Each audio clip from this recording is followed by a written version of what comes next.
घर के आंगन में सभी बैठे होते हैं। अर्जुन सबके सामने कहता है, आना, मैंने तुम्हें बार बार गलत समझा, तुम्हारे हर कदम पर सवाल उठाए। लेकिन आज मैं मानता हूं कि तुम इस घर की सबसे अच्छी बहू ही नहीं बल्कि मेरी सबसे बड़ी ताकत हो। मुझे माफ कर दो। अहाना की आंखें भर आती हैं, लेकिन वह साहस के साथ कहती है, माफी तो मैं दे दूंगी अर्जुन जी, लेकिन अब एक वादा चाहिए। इस घर की किसी भी औरत का अपमान दोबारा नहीं होगा। जब तक मैं जिंदा हूं, मैं यह सहन नहीं करूंगी। पूरा घर इस पल को देखकर भावुक हो उठता है। दुर्गा देवी गर्व से मुस्कुराती हैं और कहती हैं, यह मेरी बहू नहीं, मेरी बेटी है। ओल्टू की साजिश और हंगामा। लेकिन दोस्तों, कहानी इतनी आसान कहाँ थी। ओल्टू, जिसे हमेशा से अहाना से चिढ़ थी, एक नई चाल चलता है। वह पूरे परिवार के सामने कह देता है कि दुर्गा देवी बनारस मंदिर नहीं बल्कि अपने पुराने दोस्त के साथ घूमने गई थीं। यह सुनकर पूरे घर में सन्नाटा छा जाता है। ठाकुर जी गुस्से में आकर कहते हैं, अहाना, यह ठीक नहीं था। इतना बड़ा फैसला लेने से पहले तुम हमें बता सकती थीं। लेकिन अहाना शांत स्वर में जवाब देती है, अगर मैं पूछती तो आप लोग कभी इजाजत नहीं देते। माँ की खुशी के लिए मैंने यह किया और मुझे किसी बात का पछतावा नहीं है। ओल्टू तिलमिलाकर चिल्लाता है, बस बहुत हुआ। अब तुम चारों बहुएं इस घर में नहीं रह सकती। सामान बांधो और निकल जाओ। बहुओं का जाना और घर की दुर्दशा। अहाना शांत स्वर में कहती है, ठीक है, अगर यही आपका फैसला है तो हम चले जाएंगे। लेकिन याद रखिएगा, हमारे बिना यह घर घर नहीं रहेगा। चारों बहुएं अहाना, मंजली, मीरा और संध्या अपना सामान बांधकर घर छोड़ देती हैं। पहले दिन ही घर अस्तव्यस्त हो जाता है। सुबह की चाय कौन बनाए? रसोई में बर्तन पहाड़ की तरह जम जाते हैं। कपड़े धुले बिना ढेर लग जाते हैं। छोटे बच्चों को संभालने वाला कोई नहीं। चाची जी, जिन्होंने कभी झाड़ू पोंछा तक नहीं किया था, सब कुछ बिगाड़ देती हैं। तीसरे दिन तक हालत इतनी खराब हो जाती है कि घर में ठीक से खाना भी नहीं बन पाता।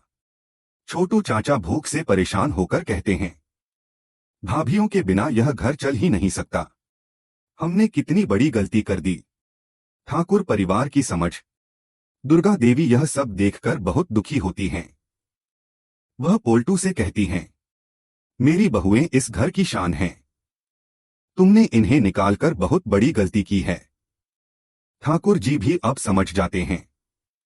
वे कहते हैं, पोल्टू बेटा, हमें अपनी गलती मानकर उनसे माफी मांगनी होगी। यह घर सिर्फ हमारी बहुओं की वजह से ही बसता है। पोल्टू की अकड़ अब टूट चुकी होती है।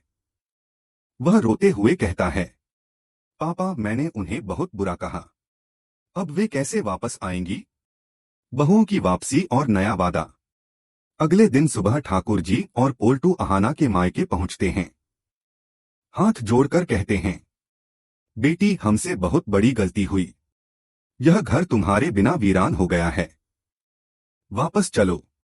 अहाना पहले तो मना करती है, लेकिन जब दुर्गा देवी खुद आकर कहती हैं, बेटी, तुम ही इस घर की असली मालकिन हो। तुम्हारे बिना यह घर अधूरा है। तब अहाना का दिल पिघल जाता है। लेकिन वह साफ शर्त रखती है, मैं तभी लौटूंगी जब वादा हो कि अब कभी भी इस घर की किसी औरत का अपमान नहीं होगा। पूरा परिवार इस शर्त को मान लेता है। चारों बहुएं वापस लौटती हैं और इस बार पूरा घर खुशी से गूंज उठता है। पोल्टू खुद उनका सामान उठाकर घर के अंदर ले जाता है। अर्जुन का वादा। घर में लौटने के बाद अर्जुन सबके सामने फिर से अहाना से कहता है, अहाना, मैं वादा करता हूं कि अब कभी तुम्हारे फैसलों पर शक नहीं करूंगा। तुम मेरी पत्नी ही नहीं, मेरी सबसे बड़ी ताकत हो।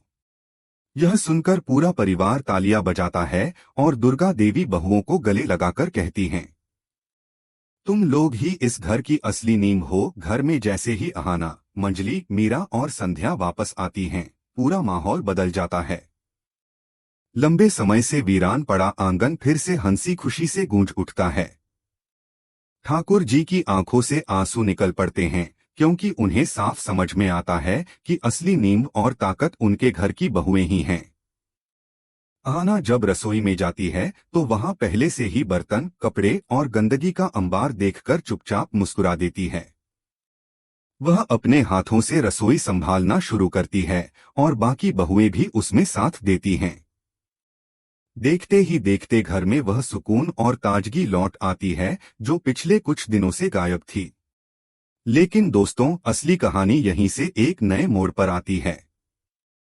पोल्टू, जिसकी अकड़ अब पूरी तरह टूट चुकी है, पूरे परिवार के सामने खड़ा होकर कहता है, मैंने अपने जीवन की सबसे बड़ी गलती की है।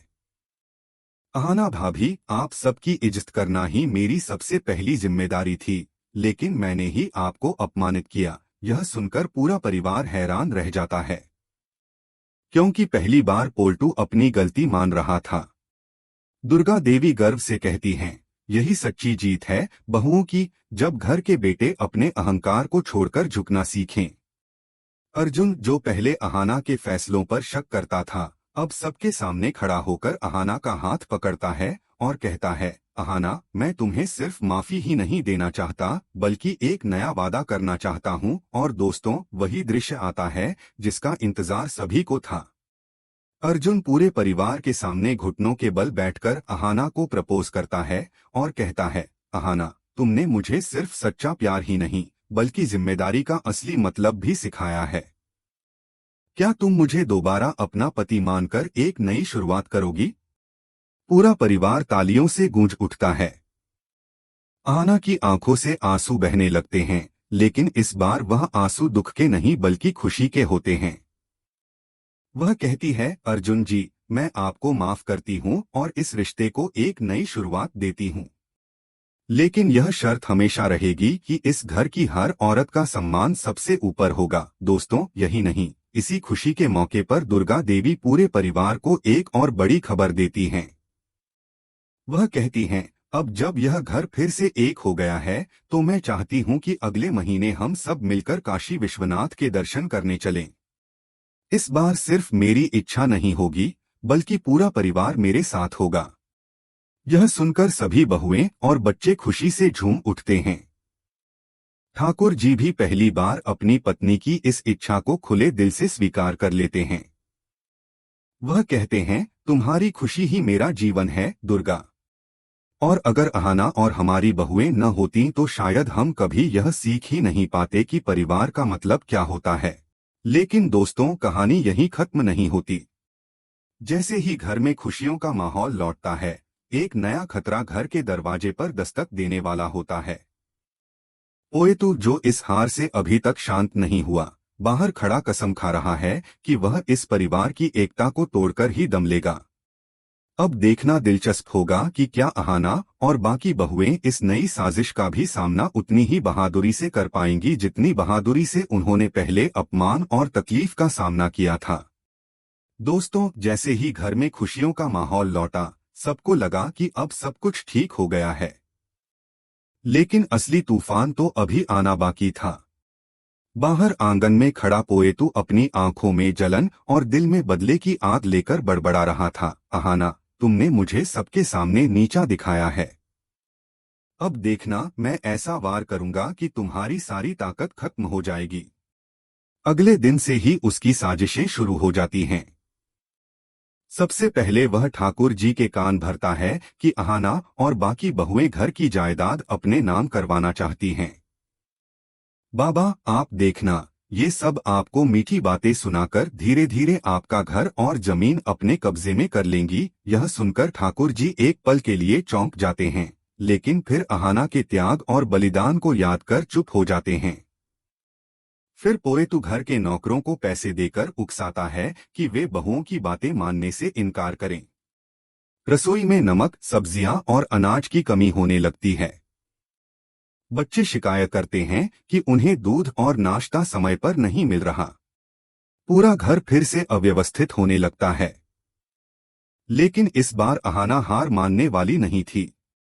वह तुरंत सभी बहुओं को एक साथ बुलाती है और कहती है, अगर दुश्मन चाले चल रहा है तो हमें और मजबूत होकर एकजुट रहना होगा। यह घर हमारी इज्जत है और इसे बचाना हमारी जिम्मेदारी। चारों बहुएं योजना बनाती हैं कि घर की जिम्मेदारियों को आपस में और बेहतर तरीके से बांटेंगी। अहाना खुद रसोई का जिम्मा संभालती है, मीरा बच्चों की पढ़ाई और देखभाल करती है, संध्या घर के बुजुर्गों की सेवा करती है और मंजली साफ सफाई और मेहमानों का ध्यान रखती है। देखते ही देखते घर की हालत फिर से सुधारने लगती है और पोएतू की चाल नाकाम हो जाती है। लेकिन पोएतू इतनी आसानी से हार मानने वाला नहीं था। वह गांव के कुछ बाहरी लोगों को बुलाकर अफवाहें फैलाने लगता है कि अहाना और उसकी बहुएं असली घरवाली नहीं बल्कि लालची औरतें हैं। गांव वाले बातें करने लगते हैं और ठाकुर जी फिर से दुविधा में पड़ जाते हैं। लेकिन इस बार अर्जुन, जो पहले हमेशा अहाना पर शक करता था, अब सबके सामने खड़ा होकर कहता है, मैं गवाह हूं कि अहाना ने हमेशा इस घर की भलाई ही चाही है। जिसने भी इनके बारे में गलत कहा, उसे मुझसे सामना करना होगा। यह सुनकर पूरा परिवार अर्जुन पर गर्व महसूस करता है। दुर्गा देवी कहती हैं, आज मेरा बेटा सच में बड़ा हो गया है। दोस्तों, लेकिन असली ड्रामा तब होता है जब पोएतू घर के दस्तावेज चुराकर बेचने की कोशिश करता है। वह सोचता है कि अगर जमीन बिक जाएगी तो बहुएं खुद ही घर छोड़कर चली जाएंगी। लेकिन अहाना की सतर्कता से वह रंगे हाथ पकड़ा जाता है। सबके सामने पोल्टू के कपड़ों से जायदाद के कागज गिरते हैं। ठाकुर जी गुस्से से कांप उठते हैं और कहते हैं, मैंने सोचा था कि तू मेरी शान है, लेकिन तू तो मेरे लिए कलंक निकला। पूरा घर पोएतू पर टूट पड़ता है। अहाना शांत स्वर में कहती है, देखिए, यही फर्क है। हम घर को जोड़ने के लिए लड़े और यह घर को तोड़ने के लिए साजिश करता रहा।